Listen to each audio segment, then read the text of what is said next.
तुमच्या समोर जो संतोष खाडे उभा आहे हा कोणा मोठ्याचा पोरगा नाही, पैशावाल्याचा पोरगा नाही, वशिलावाल्याचा पोरगा नाही, तर हा एका सर्वसामान्य कुटुंबातला ऊसतोड कामगाराचा पोरगा आहे. आणि तो जर एमपीसीच्या माध्यमातून डीवायएसपी पदापर्यंत येऊ शकतो तर इथं बसलेला प्रत्येक मुलगा हा आपापलं स्वप्न पूर्ण करू शकतो. तर माझी खरी प्रेरणा कुठली असेल तर माझ्या बापाच्या टाचा आणि माझ्या आईचा खांदा बघितल्यानंतर मला एकही दिवस वाटलं नाही की तू टाइमपास केला पाहिजे. की आई कारखान्यावरती गेल्यानंतर सकाळी पहाटे 3 वाजता सुरू होते आणि रात्री 12ला जर काम बंद करते तर माझ्यासारख्या पोराला एसी मध्ये बसून अभ्यास करायला काय अडचण आहे. तुला तुझ्या आईबापाचा कोयता बंद करायचा आहे, पहिलं जर काय करायचं असेल तर आईबापाचा जन्मासारखं जगणं बंद करायचंय. म्हणून सर मी या क्षेत्रामध्ये आलो. तुमच्या आईबापाच्या डोळ्यातलं स्वप्न पूर्ण करण्यासाठी अभ्यास करा.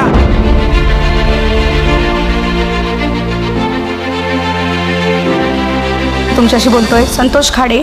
डीवायएसपी या पदावर संतोषची निवड झालेली आहे, मूळचा बीडचा आहे. सर्वांना नमस्कार. आज चाणक्य परिवारामार्फत आयोजित अभिनंदन सोहळा कार्यक्रमामध्ये उपस्थित कार्यक्रमाचे अध्यक्ष आणि आपल्या सर्वांचं प्रेरणास्थान श्री अविनाश धर्माधिकारी सर आणि माझ्यापेक्षा वयाने, सन्मानाने, मानाने आणि कर्तृत्वाने खूप थोर असणारे व्यक्तिमत्व आज व्यासपीठावर उपस्थित आहेत. जे की माझं जेवढं वय आहे तेवढी त्यांची सर्व्हिस झालेली आहे असे माजी महासंचालक श्री प्रवीण दीक्षित सर, डहाळे सर आणि माझ्याकडे बघितल्यानंतर आणि निंबाळकर सडांकर बघितल्यानंतर कोणी पण म्हणेल की तू डीवायएसपी असू शकतो का, असे शरीरयष्टी असणारे आणि माझ्यासाठी पुढे की शरीर कोणासारखं असावं एखाद्या IPS ऑफिसर सारखं, ते म्हणजे आमचे निंबाळकर सर आणि सर्व अधिकारी, सर्व आमचे गुरुजन असणारे आणि माझ्यासोबत आत्ताच आपापल्या कष्टातून, आपल्या मेहनतीनं, आपल्या प्रतिकूल परिस्थितीमध्ये इथपर्यंत येऊन अधिकारी झालेले आणि ते असे माझे मित्र आणि त्यांचे आईवडील आणि पुढे बसलेलं उद्याचं भारताचं आणि महाराष्ट्राचं भविष्य. मी तुम्हाला जास्त वेळ तुमचा घेणार नाही कारण आपण खूप वेळापासून इथे बसलेले आहात. परंतु सर्वप्रथम खरं तर मी इथं बोलणं म्हणजे या व्यक्तिमत्वांपुढे बोलणं म्हणजे सूर्याला पंथी दाखवलेल्यासारखं आहे, पण तरी पण मी बोलण्याचा प्रयत्न करतोय. मी इथं बोलत असताना सर्वप्रथम या माझ्या यशाचं श्रेय, आज जी माझी डीवायएसपी म्हणून निवड झालेली आहे या यशाचं सर्व श्रेय ज्या माझ्या आईबापांनी 30-35 वर्ष ऊस तोडून, हाडाचं कूट करून, रक्ताचं पाणी करून मला शिकवलं आणि इथपर्यंत आणलं, त्या माझ्या आईबापाच्या चरणी अर्पण करतो. आज ते इथं उपस्थित नाहीत परंतु त्यांच्याशिवाय मी शून्य आहे. ज्यांनी मला उसाच्या फडापासून ते लाल दिव्याच्या गाडीपर्यंत आणलं ते माझे आईवडील माझ्यासाठी देव आहेत, त्यांचंच सर्व श्रेय आहे या व्यासपीठावरून मी सांगतो. आणि सगळ्यांना एक विश्वास देतो, मी संतोष खाडे, मी बीड जिल्ह्यातील सावरगाव घाट या ठिकाणावरून येतोय आणि येत असताना आपल्या मनामध्ये ग्रामीण भागातल्या मुलांच्या डोक्यामध्ये एक संभ्रम असतो की जे कोणी क्लास 1 अधिकारी होतात, क्लास 2 अधिकारी होतात, मोठमोठ्याल्या लाल दिव्याच्या गाडीत येतात, मोठमोठ्याल्या ऑफिसमध्ये बसलेले असतात, ते कोणीतरी मोठ्याचा मुलगा असतात, कोणीतरी वशिला करून आलेला असतो किंवा खूप अभ्यास करावा लागतो किंवा 18 तास अभ्यास करावा लागतो आणि मग आपल्यासारखा गरीबाचा सामान्य कुटुंबातला मुलगा होऊ शकत नाही असा संभ्रम आमच्या ग्रामीण भागातल्या सर डोक्यामध्ये असतो.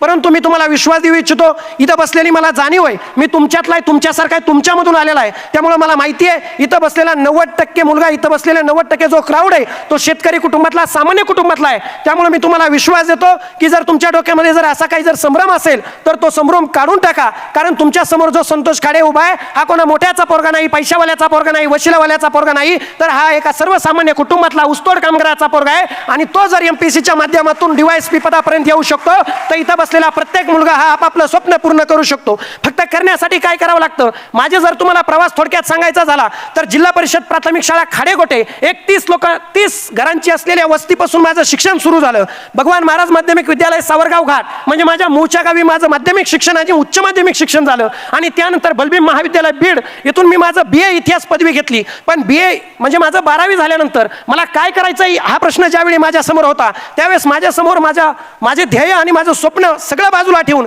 एकच प्रश्न उभा होता की संतोष तुला जे काय करायचंय, तुझे जे काय स्वप्न असतील ते नंतर, पण आता तुझे आई वडील जनावरासारखं जगणं जगतायत, कारखान्यावरती जाऊन बेलापूरला जाऊन ऊस तोडताय, तर तुला जे स्वप्न पूर्ण करायचे ते परत कर. पण सगळ्यात जर पहिलं काही करायचं असेल तर तुला तुझ्या आईबापाचा कोयता बंद करायचा आहे. पहिलं जर काही करायचं असेल तर आईबापाचा जनावरासारखं जगणं बंद करायचंय. म्हणून सर मी या क्षेत्रामध्ये आलो. कारण की जर दुसऱ्या कुठल्या क्षेत्रामध्ये जायचं म्हटलं तर पैशाचे किंवा आर्थिक प्रॉब्लेम असतात आणि मला हे क्षेत्र असं वाटलं, मी माझ्या आयुष्यामध्ये MPSCला आणि UPSCला देव मानतो, ते माझं मंदिर मानतो.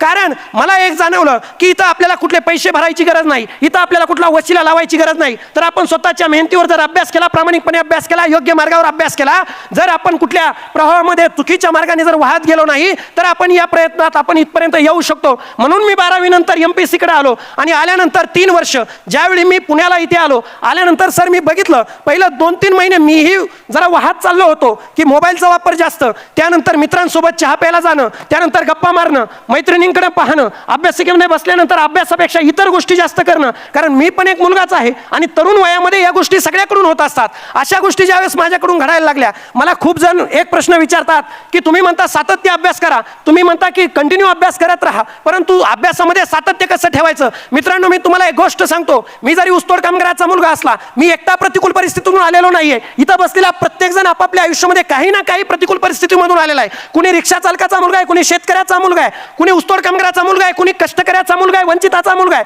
कुणी बहुजनाचा मुलगा आहे, कुणी लोकांच्या बांधावर जाणाऱ्या आईवडिलाचा मुलगा आहे. या सगळ्यातून आलेले आहेत. त्यामुळे तुम्ही आज कुठल्याही प्रतिकूल परिस्थितीत असाल त्याचं भांडवल करू नका. अभ्यास करत असताना खरी प्रेरणा कुठली आणि खोटी प्रेरणा कुठली? खोटी प्रेरणा कुठली? तर मोटिवेशन स्पीकरचं भाषण ऐकून तुम्ही जर इथं आलेला असाल, तुम्ही जर लाल दिव्याची गाडी बघून जर इथं आलेला असाल, तुम्ही जर वरतीतला अधिकारी बघून इथं आलेला असाल आणि किंवा जर एखाद्या मैत्रिणीला सांगून आलेला असाल की तू नकार दिलाय आणि तुला मी आता पोस्ट मिळवून दाखवतो, तर ही खोटी प्रेरणा आहे. तुम्ही कधी सक्सेस होणार नाही, मी तुम्हाला स्पष्ट सांगतो. कारण या स्पर्धा परीक्षेतलं वास्तव आपल्याला माहिती व्हायचं आहे. तुम्हाला जर खरोखर पास व्हायचं असेल, तुम्हाला जर खरं इथं येऊन जर काहीतरी मिळवायचं असेल, तर खरी प्रेरणा कुठली? कारण सर, खरी प्रेरणा माझ्या आयुष्यातली जर सांगायची झाली, ज्यावेळेस माझे आई वडील कारखान्यावरती जायचे आणि मी ज्यावेळेस त्यांना भेटायला जायचो, इथं माझा अभ्यास नाही व्हायला लागला की मी कारखान्यावरती जाऊन यायचो. तिथं गेल्यानंतर मी पाहायचो की पहाटे 3 वाजता उठायचंय, बैलगाडीमध्ये दोघा नवरा बायकोला बसायचंय, वाटाने जायचंय, येताना जाताना ऍक्सिडेंट होत आहे, फडामध्ये पोहोचल्यानंतर 5 वाजता कामाला सुरुवात करायची, धो ऊस तोडायचा आहे. दिवसभर ऊस तोडल्यानंतर थंडी असो, पाऊस असो, ऊन असो, काही बघायचं नाही. आणि माझे वडील एका पायाने अपंग, त्यामुळे जर त्यांनी जर खांद्यावरती जर ऊसाची मोळी घेतली तर चालत असताना ती आडव्या सरीमध्ये धपकन पडायची आणि वरतून मोळी पडायची. त्यामुळे वडिलांनी गाडीवर उभं राहायचं आणि आईचं वजन 40 किलो, त्या आईने अख्खा ऊस खांद्यावरती वाहून त्या बापाच्या हातामध्ये द्यायचा. माझ्या आईचा आजही जर पाहितला तर हा खांदा सडलेला आहे आणि मनका पूर्ण बाद झालेला आहे. आणि तिथं जर पाहितलं तर शौचालयाची सोय नाही, आपलं कोप करून राहायचं. पावसाळ्यामध्ये पाणी आत शिरतंय, उन्हाने गरमतंय, थंडीमध्ये गारठतंय.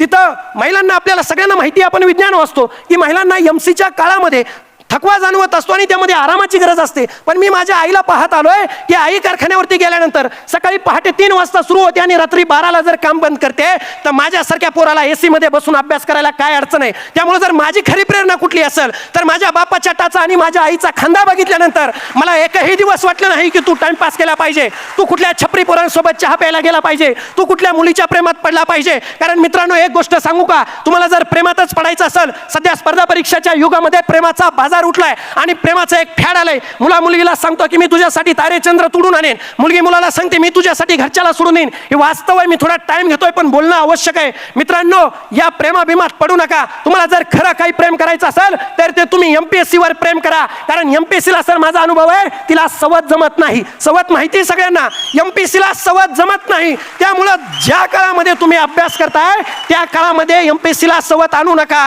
नाही तर भांडणं झाल्याशिवाय राहणार नाही, MPSC वरचं ठरल्याशिवाय राहणार नाही. त्यामुळं मला याच्यातून काय सांगायचंय तर तुम्ही 3 वर्ष 4 वर्ष जो काय पर्टिक्युलर टाइम देताय त्या टाइम मध्ये स्वतःला झोकून द्या आणि फापट गोष्टीसाठी, खोट्या मोटिवेशनसाठी अभ्यास करू नका. तुमच्या आईबापाच्या डोळ्यातलं स्वप्न पूर्ण करण्यासाठी ज्या दिवशी तुमचा निकाल येतो ना, ज्या दिवशी तुमच्या बापाच्या पाया मंत्री, खासदार, आमदार पडतात, ज्या दिवशी तुमच्या बापाला सलाम क्लास 1 क्लास 2 अधिकारी करतात, ज्या दिवशी माझ्या आईला पुण्यासारख्या ठिकाणी पुरस्कार भेटतो, माझ्या बापाला खांद्यावर उचलून घेतलं जातं, माझ्या बापाला ज्या दिवशी डीजेने वाजत गाजत हार फुले उधळत गुलाल उधळत आणलं जातं, त्याच्या इतका मोठा आनंद तुमच्या आयुष्यात दुसरा कुठलाच असू शकत नाही. त्यामुळे तुम्हाला जर करायचंय तर कुणासाठी करायचं आणि का करायचं हे पहिलं ठरवा. आणि जर तुम्ही योग्य मार्गावर केलं तर 100% याच्यामध्ये निकाल भेटतो. फक्त तुम्हाला योग्य मार्गावर करावं लागतं आणि जे MPSC ला अपेक्षित आहे ते द्यावं लागतं. थोडंसं परीक्षेविषयी सांगायचं झालं, आपली परीक्षा MCQ टाईप आहे. MCQ प्रश्नांचा अभ्यास जास्तीत जास्त करा.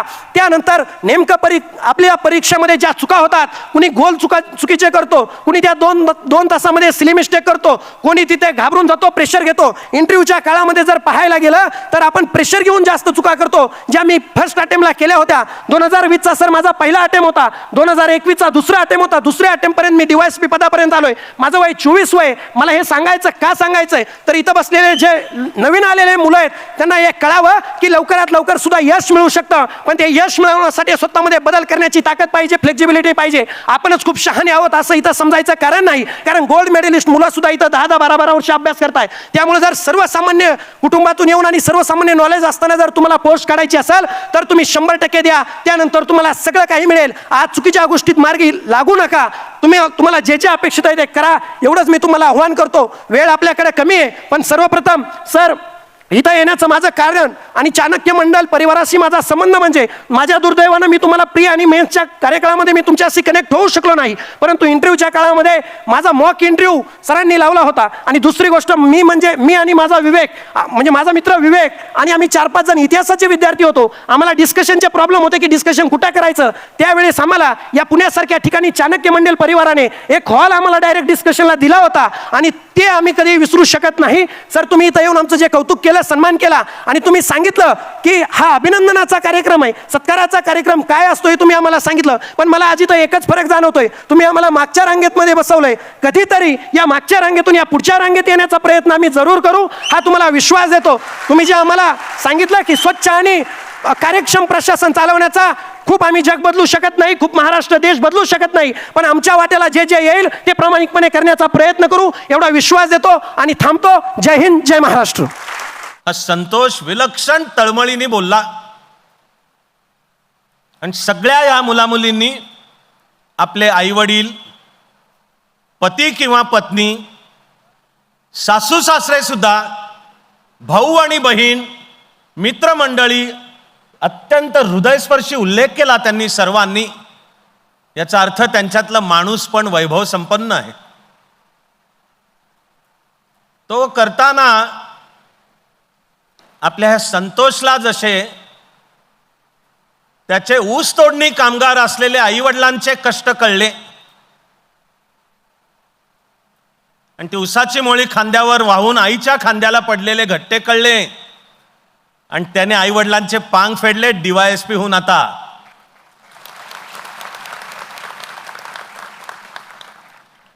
तशी मग या संतोष सहित सर्वांना या भारत मातेच्या खांद्यावरचे पण गट्टे कळले पाहिजेत.